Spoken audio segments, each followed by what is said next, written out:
Good afternoon. It is the second Thursday of the month of October, and the second Thursdays at 4 o'clock mean it's time for another episode of Evergreen Talks, a production of Evergreen Family Medicine. Basically, conversation that we have on Facebook Live that you can hear from physicians and providers and other experts at Evergreen with topics that we present that matter to you. And today we welcome Dr. Anca Dauer to the Evergreen Talks. Hello, Dr. Dauer. How are you today? Hi. Doing great. All right. Well, I'm going to step aside and let you make your presentation today. Okay. Just want to let people know that they can make comments or ask questions live during Dr. Dauer's presentation. And at the end, if we have questions, we'll have a little Q&A and try to get you the best information possible from the best providers in Douglas County. So, Dr. Dauer, take it away. All right. Absolutely. Thank you, Brian.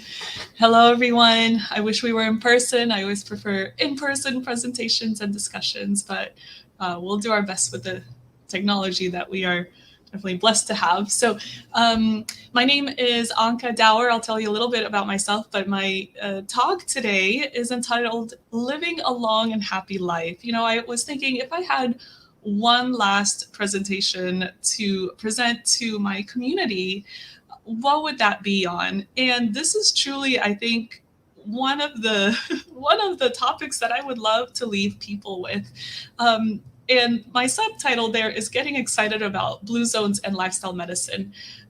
And I use that intentionally, that phrase getting excited, because I was getting excited as I was putting this together, discovering and rediscovering more information and just exciting things that I think need to be discussed more between patients and their providers, and also having something to research on your own as well, because this is some exciting stuff. I think everyone would love to be living a longer and happier life, right? So we're going to dive into lifestyle medicine, and then we're going to touch on some blue zone stuff there at the end. This is a little bit about me. These are my two loves of my life. So I have been married to my husband, Matt, for almost 8 years now. We have a 2-year-old little boy, Alexander, and we are expecting our daughter in about a month. So we're very excited to be growing our family. I am originally from Romania in Eastern Europe. I grew up on the East Coast, did most of my school in Virginia, undergrad, and medical school there, did residency in Tulsa, and came to Roseburg, Oregon about a year ago. We're excited to be here. One other thing about me is that I get really excited about lifestyle medicine, and I try to incorporate a more holistic approach in my practice. So this is going to be a talk about some of those things. You know, the world's healthiest people, next slide, have been found to be in 5 different places in the world. And they were named the Blue Zone regions. When I came to interview at Evergreen, one of the things that caught my attention was that there is a Blue Zones organization here in town, and I got pretty excited about that. I haven't seen a whole lot happening with it, honestly, just because I think because of COVID and some of the shutdowns. But it's worth looking into and diving into. We're going to dive into it a little bit later towards the end of the presentation. But the reason I bring it up now is because I've always had an interest in, as soon as I heard of the Blue Zones, and my family and I have tried to incorporate a lot of the principles behind the Blue Zones project for many years now. And this stuff, you guys, it works. And I want to share with you about that. Moving on, so that was a little bit about me, and then a little bit about lifestyle medicine. So that's what we're going to tackle first. Lifestyle medicine, what is it? It's put in a nice, succinct, fancy phrase. It's the therapeutic use of evidence-based lifestyle interventions to treat and prevent lifestyle-related diseases. And it's empowering because it gives knowledge and life skills to make what changes that address underlying causes of disease. So really, it tries to get to the cause of disease and morbidity, and there's a big focus on prevention. So that's what we'll talk about today. It can be very straightforward, very achievable. Hippocrates, who was seen as the father of lifestyle medicine way back when, said, let food be your medicine. And I really try to abide by that, and also steer my patients in that direction as well. What we put in our bodies is very, very important, and what we do with our bodies. The president of the American College of Lifestyle Medicine breaks it down into 6 categories. And we have to have little acronyms or catchy phrases for everything these days, right? So there it is for lifestyle medicine: feet, forks, fingers, sleep, stress, and love. Next slide. So why is it important? Next. Because the leading causes of death are heart disease, cancer, things like COPD, strokes, accidents, right? Next slide. The actual causes, so behind those top leading causes of death in the United States, what are the actual causes? Well, if you look there at the bottom of the screen, 80%, is estimated that 80% of all deaths are actually caused by our lifestyles, which are predominantly caused by, unfortunately, our choices, our lifestyle choices, and we'll get into that. So next slide. What questions do we want to ask ourselves? Am I within 5 pounds of my ideal body weight? Do I exercise 30 minutes or more most days of the week? Do I eat a plant-based whole food diet with 5 servings of fruits and vegetables on most days? Do I stay away from the use of tobacco, nicotine? Do I have 2 or fewer alcohol drinks per day? Do I get 7 to 8 hours of sleep on most nights? And you may be feeling a little discouraged by these questions, as most people would, because only 8% of all Americans can say yes to all of these. And I don't know that my patients, with my patient panel, I don't think that more than 8% of my patients would be able to say yes to all of these too, right? So we're all in the same boat. But next slide, take heart, because this isn't meant to discourage, but to motivate and to be informative. We may not be able to say yes to all those questions, but even if we change 3 things, which are there on the slide: tobacco, improving our diet, and increasing our physical exercise, even those 3 things alone implementing those can eliminate 80% of cardiovascular disease, 80% of diabetes, 60% of cancers. So it's quite astounding what lifestyle medicine has to offer. Next slide. This is again just re-emphasizing this fact that almost all chronic diseases respond to the same lifestyle choices, and the more people can change, the more benefit we see. Next, how do we do this, right? That's the question. That's what I want to get into today. I want to make this very practical, very, very practical. I want everyone to come away with something that they can take away and start implementing in their lives even today, tomorrow. So let's go back to that catchy phrase that the president of the American College of Lifestyle Medicine has coined: feet, forks, fingers, sleep, stress, love. We're going to go through each one point by point. So feet, Oh, I'm sorry. The good news is that, again, that the changes that we want to make, it just begins with making a simple choice, right? Because our choices then lead to changes in our thoughts lead to our actions lead to our habits form our lifestyle, and then that's pretty much who we are, right? Who we are day by day.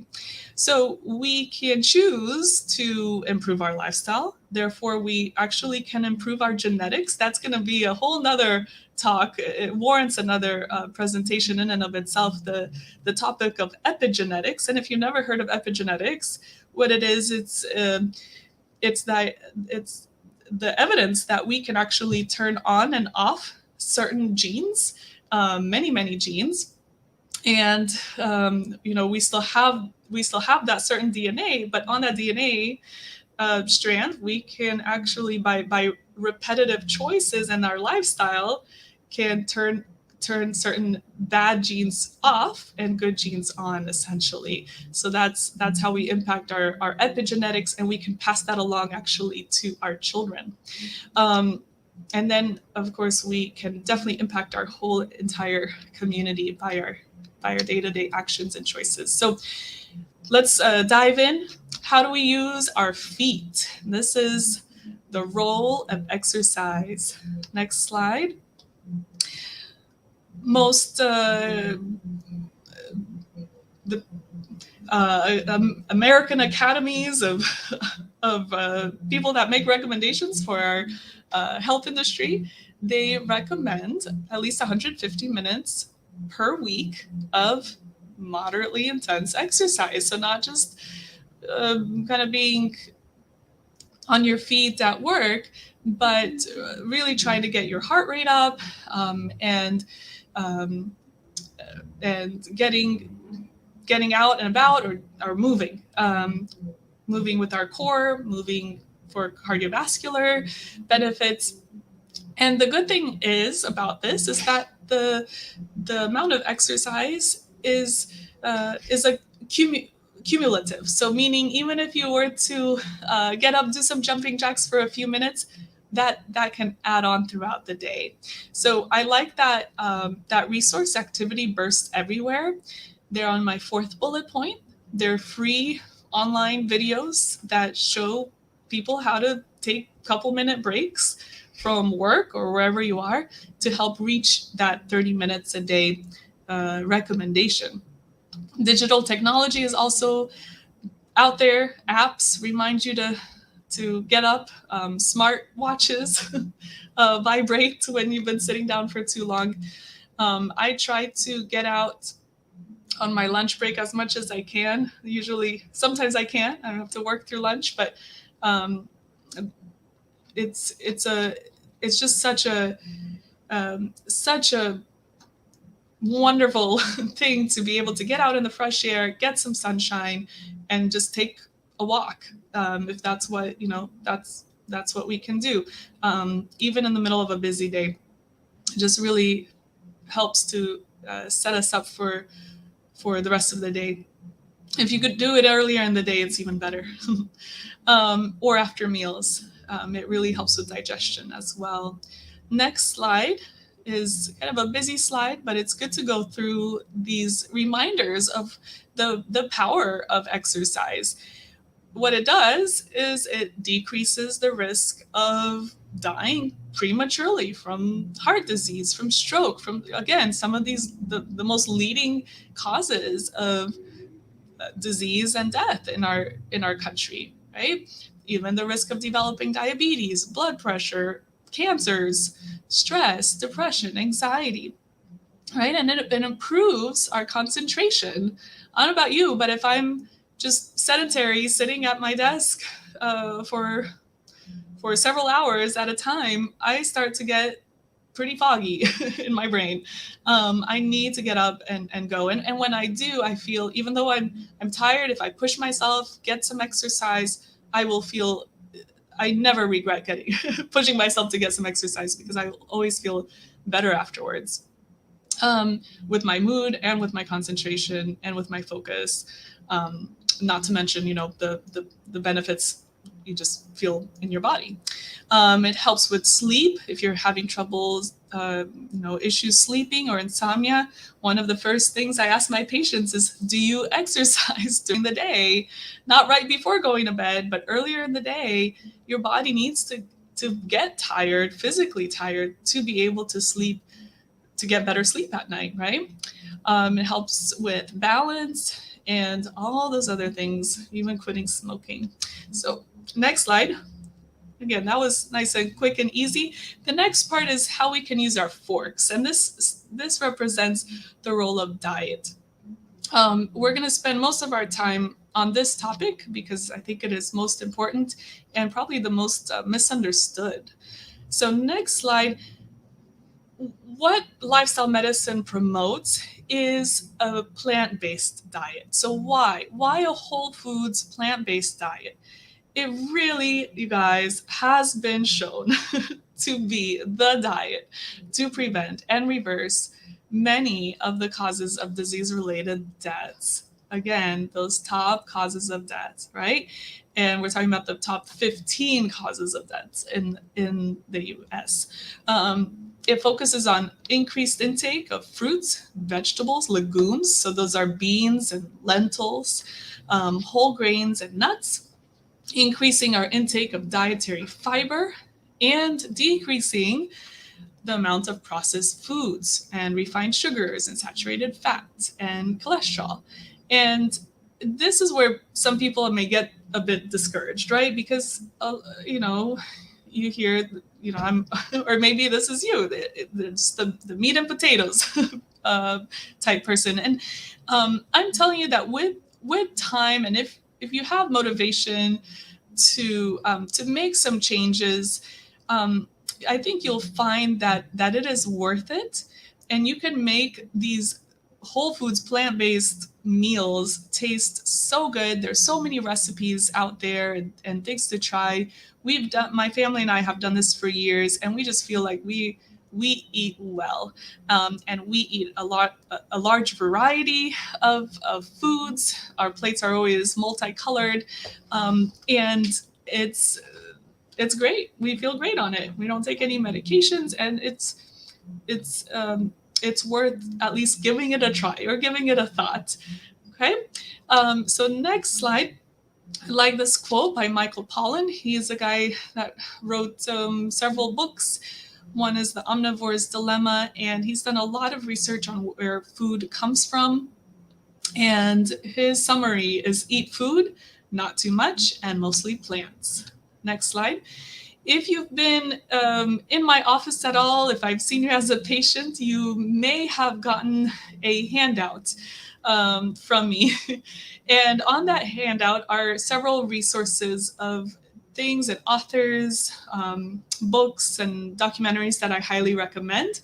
This is an author, he's a physician, MD physician author who has he's devoted his life to studying everything under the sun that relates to nutrition and preventative and lifestyle medicine. And these books are indispensable. I think everybody should read them. How Not to Die. This book goes through, each chapter is how not to die from heart disease, how not to die from cancer, how not to die from various most common causes of death. And it's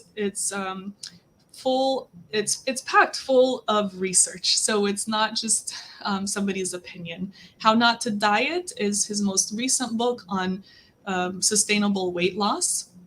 And then there's the cookbook to go along with it. Next page, I also have this link on my handout to nutritionfacts.org is Dr. Greger's website. If you look up there in the search box, you go on the website, you can search over 2,000 topics on anything related to nutrition and health, and he's probably got a little video on it. His videos are about 2 to 5 minutes long. I'm excited to go on maternity leave here in about a month, for a few months, and I'll probably do some binge watching because I get pretty nerdy when it comes to some of this stuff. And his videos are quite well done and very, very informative and encouraging. Next slide. So let's recap a little bit. a whole foods plant-based diet. That's what that stands for. It doesn't include any meat, poultry, fish, dairy, or eggs. Why is that? Those things have been found to promote things such as cancer. There's some carcinogenic properties of animal products, and they're pro-inflammatory. They cause inflammation in the body, and we'll get into some of that.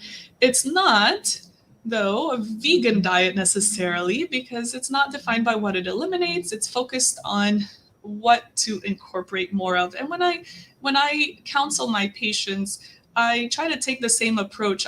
You generally won't ever find me saying to eliminate a bunch of foods or do a very strict diet.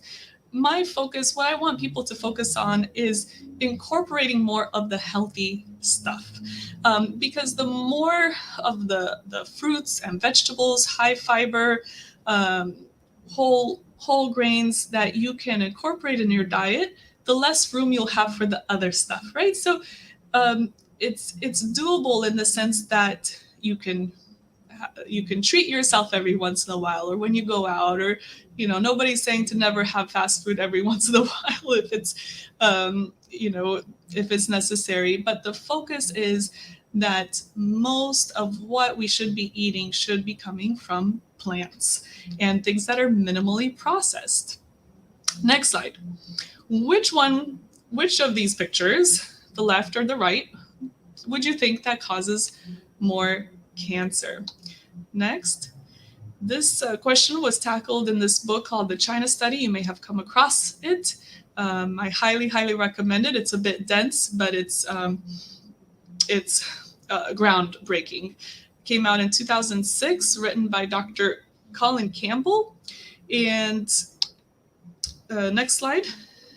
It's research from over 6,000 people over 20 years. And part of it was essentially a study of protein. Next. So one of the experiments that were done in China with a large amount of people was, does protein intake affect cancer initiation? So they looked at foci, which are precursor cells that grow into tumors. And they looked at this particular experiment was on animals that were fed a high protein diet versus ones that were fed a lower protein diet. So 20% protein versus 5%. And the high protein diet animals, when they did their analyses, they found that they had a lot more foci, these precancerous growths. Okay, next.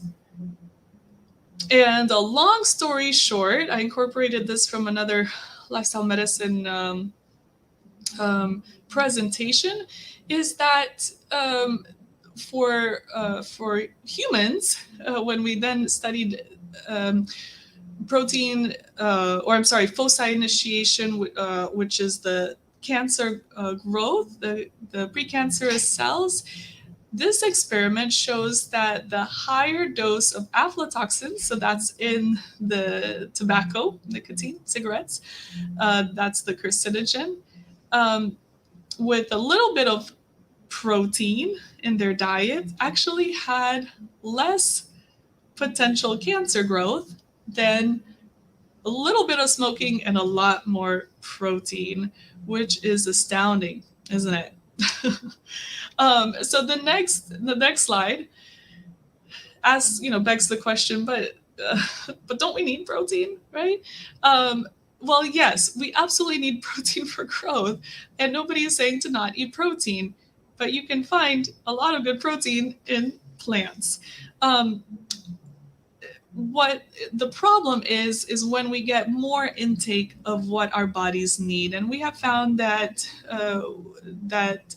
we generally need about 10%, 12% of our diets to be protein. The problem starts to be again when we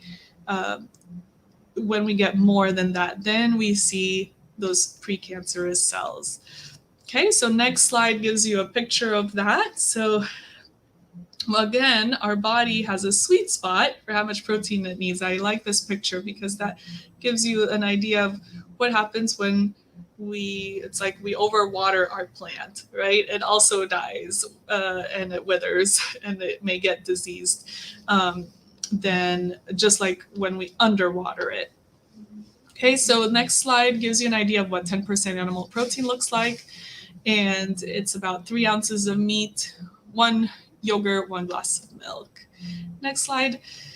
There was another study. This was a huge study of 89,000 people.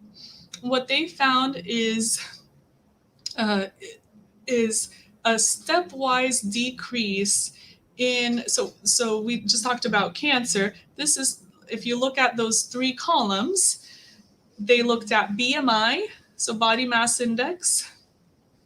So that's your weight to height ratio. They looked at rates of diabetes and the rates of high blood pressure in these various groups that had these various that followed these various dietary restrictions. So in the non-vegetarian, they gave them that score, that baseline score of 1. But when we looked at all three things, BMI, diabetes, and hypertension, the less animal products that were in their diets, the better rates of all those 3 things occurred. And you can follow those numbers and see that it's incremental, right? So it corresponds with the amount of animal products. Next slide. So also leave you with this quote that if it came from a plant, eat it. If it was made in a plant, don't. Next slide.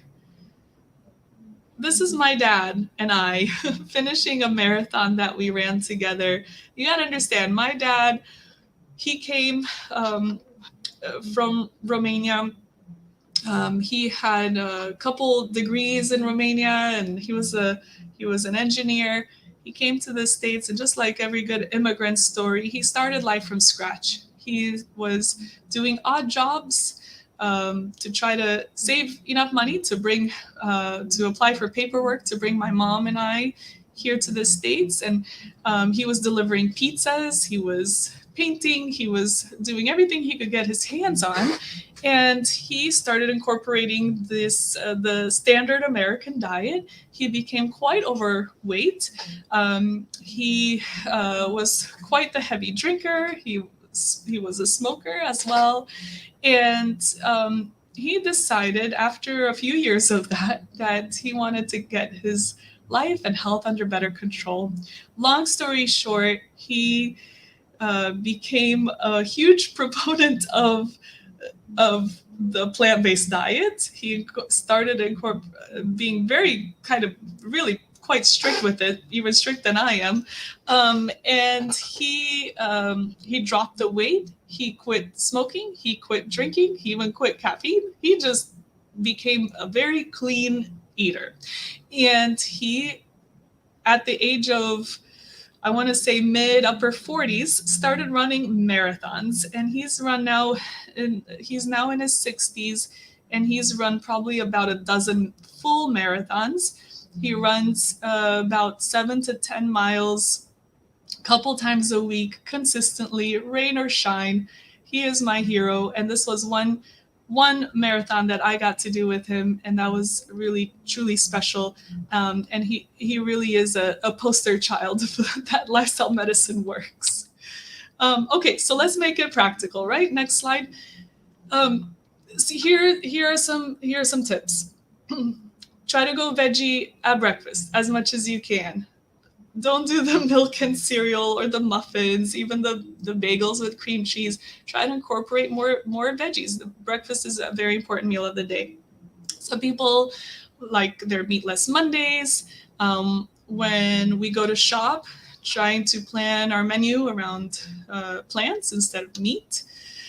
Next, can make it simple too, like make some of your favorite dishes just without the meat. You could do bean burritos. We love our bean burritos. We love our vegetarian chili. Trying different sandwiches and spreads and stir fries. Next, slow cookers are great. We also love our Instapot. We use it quite a lot, and our air fryer. Trying different recipes. There's so much out there on Pinterest, on YouTube, just about anything that you like to eat. Somebody's made a healthy version of it. So trying those. Next, our family loves different ethnic foods as well, and they're automatically pretty much already on the healthy side, like Thai food, a lot of Mexican dishes. You can substitute beans for meat, and beans are just really good for you. Converting your favorite dishes as well, like I said earlier. Next, Kaiser Permanente has a lot of good advice too on their website. We're not going to go into all of that, but again, just kind of trying to give everyone some resources from some very legit sources. Next, here's some more websites to check out. And of course, this talk is being recorded, and it'll be on the Evergreen website, so you can definitely go back through it if you aren't ready to take notes for some of these resources. You can go back through it a little later and look up those websites. All right, next. At this point, I would pause and ask for questions, but we'll continue, and we'll see if people have questions at the end. So how can we use or not our fingers? This stands for the role of smoking cessation. And next slide, I'm just gonna leave it at this, that if you smoke and if you would like to quit, if you have any motivation at all, please talk with your provider, with your primary care provider. We are more than eager to help. We have lots of resources that we can point you to. We have medications, we have nicotine replacements that are truly worth. I tell my patients all the time, especially, I tell a lot of my patients that, you guys, it's the one of the best things that you can do truly for yourself and for your health and for those around you, is to quit smoking. So I'm very excited when my patients successfully do so, and I do celebrate with them. Next slide. How we can use our pillows. This is talking about the role of sleep. It's crucial. Next. All right, so we should be getting most of us need at least 7 to 8 hours of sleep. Adolescents need more than that, and most of them do not get it, I can tell you. Why is it important, other than to help us not drink 5 cups of coffee during the day? Well, insufficient sleep is associated with cardiovascular disease, diabetes, hypertension, obesity, and depression. And there's more to add to that list, but they are connected. Not to mention the drowsy driving and the accidents that can happen from that. And that's one of the leading causes of death as well, right? Next slide is some practical tips here, right? To be consistent in some of our routines and bedtimes. And I know some people's jobs are tough with that, and they switch from nights to days. I did that for a while too. That's where melatonin can really come in handy. So sleep hygiene, sleep in a cool, dark, quiet room. That's pretty basic sleep hygiene, but very important. They found that people sleep better when the room is about 65 degrees or so, and it's dark. Avoiding the screens, right? Especially an hour before bedtime. Avoiding being on your phone for prolonged periods of time. Avoiding watching TV. Do something relaxing. Read a book instead. Take a warm bath or shower. Drink an herbal tea, chamomile tea, lavender is having lavender around too can help. Avoiding large meals. Okay. All right, so that was the first section there, and then moving on, next slide. The last two, so we covered feet, forks, fingers, and sleep. The last two are stress and love. So, what is the role of stress in lifestyle medicine? It is the concept that we need to slow down a bit. So, next slide. Is stress good or bad? It's a trick question because it can be both, right? Most people don't think of stress as being a good thing, but it's made.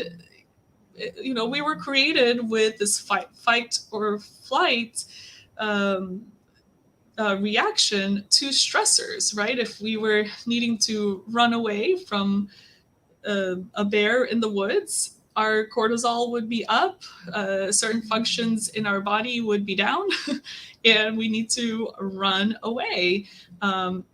It definitely has a role. The problem in our society is that we're running at a constant high cortisol level, and that has tremendous detrimental effects on our health and and our longevity, really. So again, stress has been linked also to a lot of these things that affect us, including diabetes, high blood pressure, right? Headaches. It decreases our immune system. All that cortisol. Anxiety and depression, and it really is the gateway to anxiety and depression. These are old statistics that anxiety disorders affect a fifth of people in the world today. Um, I know it's more. I know it's more than that right now with everything that's going on in our world, right? For the past 2 years, at one point, the country was running low on Zoloft, an antidepressant. I mean, um, we are really hitting a tough time where a lot of us are dealing with a lot of stress, a lot of anxiety and depression. So what do? We want to take some time, next slide, to de-stress. Easier said than done, right? My encouragement would be to try to do something de-stressing for you on a daily basis, on a weekly basis, and on a routine basis, whatever that is, quarterly or monthly. A few weeks ago, after I had a long week working in the hospital, we took the weekend and we went up to Diamond Lake. And it was just a breath of fresh air, literally and figuratively. There was no Wi-Fi the whole weekend. There was no reception, really, hardly. And I got time to just read and meditate and do some kayaking with our little boy, with our dog.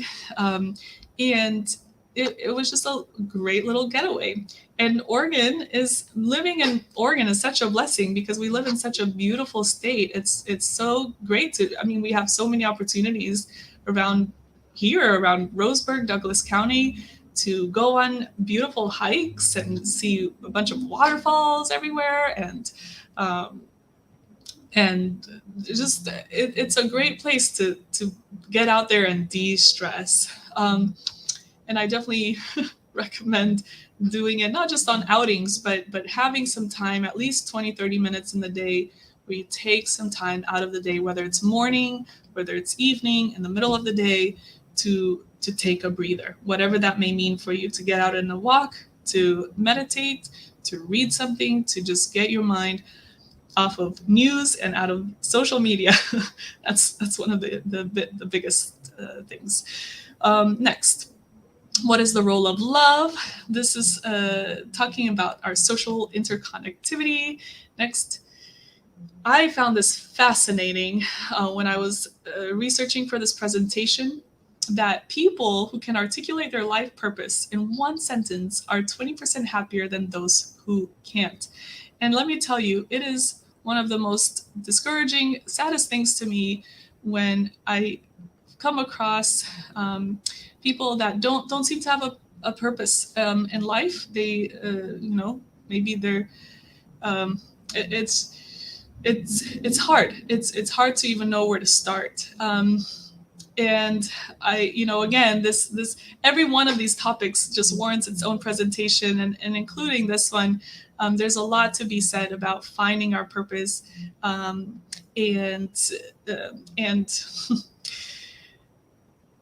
including that in our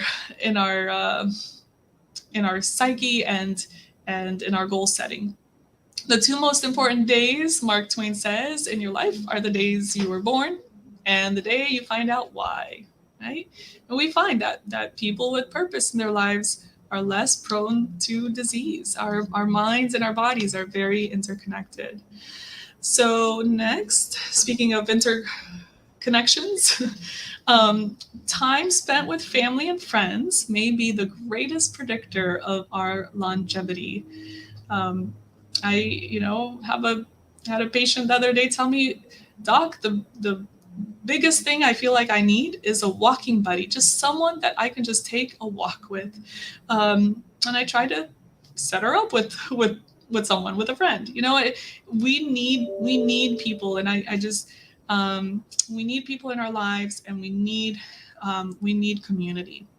Our support groups help us avoid loneliness, isolation that contributes hugely to depression and anxiety. And family is very important. Serving is also very important. Next slide.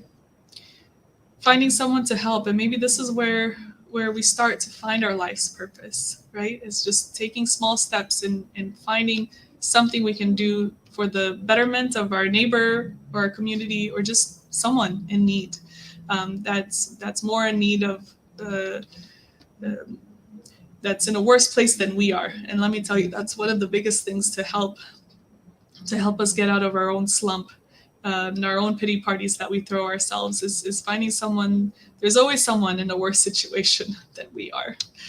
Next slide. I really like this picture. Spend time, not money, on your children. Next. So, in our society, we're the microwave society. We're always looking for a quick fix, right? We're continually advertising. We're being bombarded with advertising that promotes these diets, these quick exercise schemes or pills. We want the best kept secret, but remember that what lifestyle medicine focuses on is it's a holistic approach. It takes time. It takes day-by-day choices. It's not a quick fix by any means, but it is, I think, the answer to a lot of the disease and mental health issues in our society. They're not secrets. All these things I talked about, you don't have to go to medical school to understand them or to apply them. But I think this is really where the rubber meets the road, and that's why I wanted to talk about these topics today. Next slide is, want to touch on blue zones real quick. Next. So again, these are people groups that live longer than anyone else worldwide. Next slide. They're not only living longer, but they're also happy. And these are the 9 factors that these researchers, and there was a whole National Geographic segment on the blue zones. I encourage you to check out their website and the TED Talk. But they found nine factors that these people had in common, right? If you want to find out what is the secret to a long and happy life, these are the 9 factors. So next slide. It's to get moving, eat only until you are full. That's their the 80% rule. They found that these people they just eat until they're about 80% full. They don't overeat. They mostly eat a plant-based diet, and some of these regions are not well off. They're from developing countries. They drink alcohol in moderation. They have a personal mission statement. So again, that emphasis on finding your purpose. They take time to de-stress. They're part of a spiritual community. They put family first, and they surround themselves with like-minded people that are healthy and that are that can bring them up, that can be supportive. Not surprisingly, the American Institute for Cancer Research, when I looked at their recommendations, so these are the factors that have been shown to prevent people from getting cancer and that lowers your risk of getting cancer.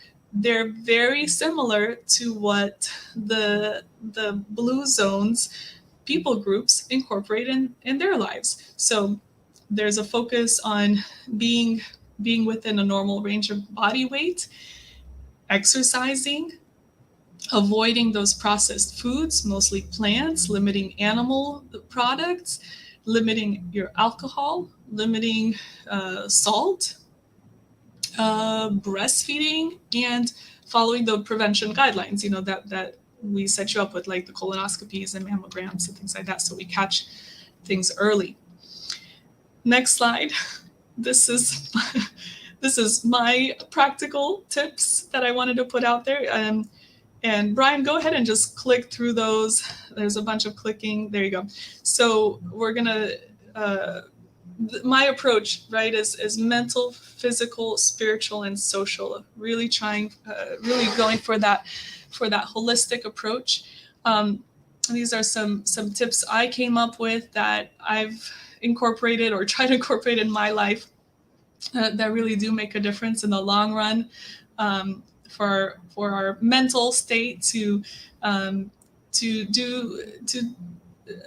listen to audiobooks, or if you have time to sit down and read books, which I don't have much of, reading a book about something that may be challenging to the mind, and picking up something that you enjoy reading about, picking up or restarting a hobby, attending a conference on something that you're interested in. There's a lot of virtual events out there too. Keeping a gratitude journal, that's huge. There's been studies that show that even writing down 1 or 2 or 3 things at the beginning of or the end of the day significantly reduces someone's risk of depression, and it helps people with their depression and anxiety. Picking your battles, taking a daily walk, we touched on that. Fasting is a great way to, whether it's intermittent fasting or if you decide to fast for a day or 2 or 3 from whatever it is. It can be from food. It could just be a water fast. It can be fasting from social media, but that would be a great way to jumpstart, I think, a new lifestyle, or taking something away from this presentation that you want to incorporate in your life. I recommend starting to do that with a fast. It can really be impactful. Getting good sleep, eating good food, picking a theme for the year that you want to focus on, Sabbath rest. So that has to do with taking some weekly time to de-stress. I mentioned that. We try to practice that as well, to meditate, to pray, to look into spiritual disciplines. So that's on the spiritual side. Then paying it forward, traveling, not it's harder now, but at least going out, locally, going outside, very low risk of catching anything outside, by the way. Offering your skills, giving, trying to be a blessing to someone else, focusing on let me do something that will put someone else before me, right? Practicing that golden rule, but taking it a step further and actually trying to do something for someone else that may be a little, sacrifice of your time or energy. Learning to speak your partner's love language. I also find that that's huge for overall health, mental health, and just peace at home, right? This is a great app that's put out by Dr. Michael Greger, who wrote the How Not to Die and How Not to Diet. This is an app, very simple. It just is a reminder if you're like me and you like to check off boxes and you're a list person, it's a reminder of all the good things that we want to incorporate in our diet. And again, it's not focusing on what we shouldn't be eating, but it's focusing on what we should be eating, because the more good stuff that we put in, the less of the bad stuff we'll have room for. At least that's my that's my motivation. Lots of amazing information, good books out there, you guys. Go back through this, check out some of these books. A lot of them are even here at our local Roseburg library, and there's many more. Where those came from. Then on Netflix, next slide, Netflix also has some pretty good documentaries on food, on nutrition. I recommend watching The Game Changers there on the right. That's a newer one. Next, and I've said this before, check out this website. It's great. I can't speak highly enough of it. So next is our summary. Chronic diseases are not the cause of our healthcare crisis in our world. Our lifestyle choices are, because they are the driving factors behind the chronic diseases, right? Our genes are not our destiny. We know we can turn genes on and off by the choices and the actions that we choose to take. It's a gradual process, but it's so worth it. And gradual changes can bring big results. So next slide. What will you start implementing today? I hope you're coming away with something that is practical. I hope this was motivational and not discouraging. Again, guys, we're just skimming the surface here, but trying to talk about so much in 1 hour.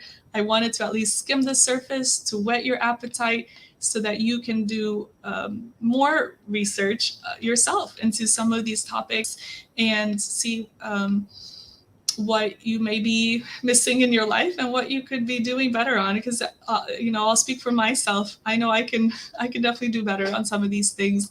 There's always something more to achieve when it comes to our health practices. I think there's always something more to be learned and to implement. Next 2 slides are just my references, and I will leave it here with you all. I hope you've been at least motivated or at least informed, and would welcome any questions at this time. Yeah. Well, that was really informative and enjoyable. And I'm just thinking now of all the things that my wife is continually trying to put into my life. Actually answer many of the things that you're talking about. She would be rooting with you. She'd be like, yes, these are the things, mostly around diet for this guy that just turned 50. So it's the second 50,000 miles, I'm told. There you go. Yeah. Would love to hang out with your wife sometime. Yeah. I don't think I would endorse that, actually. That would probably force too many changes on me. A couple of questions did come in. So the first one, Anca, is I'm a diabetic, so I've been told to limit the amount of carbohydrates and increase my intake of protein. Can a plant-based diet work for me? Oh, yes, certainly. And I want to say to that, I actually had more slides, I think here at the end, of kind of some protein myths that we've had for the past few decades in our healthcare system. Yes, when it comes to diabetes, actually, let me see if I have some slides on protein here. And diabetes. Here we go. Yeah. What about diabetes? So again, this is going back to the China study. There's also been definitely other studies too. There's one here on the slide about a Mexican community where they found 0 rates of diabetes. And guess what these guys eat? They eat unrefined corn, meaning they get a lot of fiber, insoluble fiber. I'm sorry. They eat a lot of beans and rice and squashes. What's that? those are carbohydrates, right?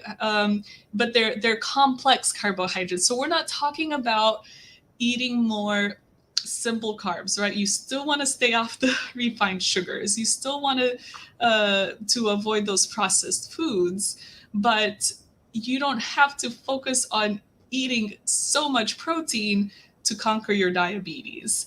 Did I have another? Oh yeah, this was so T. Colin Campbell is the guy behind the China study. Here you go. Vegans who naturally eat a high carbohydrate diet were found to have half the risk of developing diabetes as meat eaters. Right? It's pretty ironic, even adjusting for activity and BMI. So even overweight, in other words, being overweight and sedentary, you had a reduced risk of diabetes due to eating carbohydrate-rich plants. This is worth discussing more though with your provider, possibly seeing a nutritionist who is kind of on the same page to be able to know kind of what those changes should look like, what foods to incorporate. But the more fiber for diabetes, the better. It keeps your sugar more even keel, and the focus shouldn't be so much on protein, but these high complex carbohydrates that are easy to get from and there's a lot of protein in plants too, right? So it's again not saying to not eat protein. There's protein in beans and tofu and green leafy vegetables and broccoli. There's excellent sources of protein there, and you're not getting the other effects of full protein like keto, for instance. Sure. We have time for one more. Do you have any other tips to help me sleep better? Yeah, so I mentioned some of those earlier. The sleep hygiene stuff is super important. I find that not all melatonin, I had briefly mentioned melatonin. I find that not all sources of melatonin are equally made. And so finding a better source of your melatonin, because I have a lot of patients that tell me that melatonin doesn't work for them. But looking into different sources that are more pure melatonin, and I think I mentioned a lot of them before. So trying to get as much exercise as you can during the day, avoiding the screens, sleeping in a cool, dark, quiet environment. Trying to de-stress. A lot of it is people, they tell me all the time, I can't shut my mind off. But if you're tired enough, your body will. Possibly, or maybe there's underlying things that we need to work through. Maybe there's underlying, previous trauma, or just many other things that need to be addressed. So I think if we go beyond the sleep hygiene stuff, we're doing all those things correctly. We've tried some melatonin. Magnesium can be very helpful as well. They've actually done studies on the combination of melatonin, magnesium, and biotin, and found that actually help those three things taken together before bed really helps people sleep better and relax. And those are definitely natural, so to speak. So. But there's more to talk about too when it comes to sleep. Thank you very much. Okay, well, what a great presentation. I love the Blue Zones reference. I read the book and was expecting one thing and got another. I was really amazed. It was very inspirational, and I encourage people to read that because there are a lot of things there that,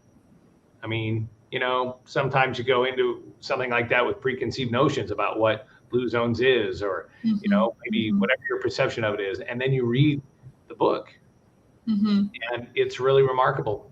Just simple things that we can do to live healthier lives. So, like you said, lots of even eating lots of legumes and nuts, a surprising part of that Loma Linda part of the study.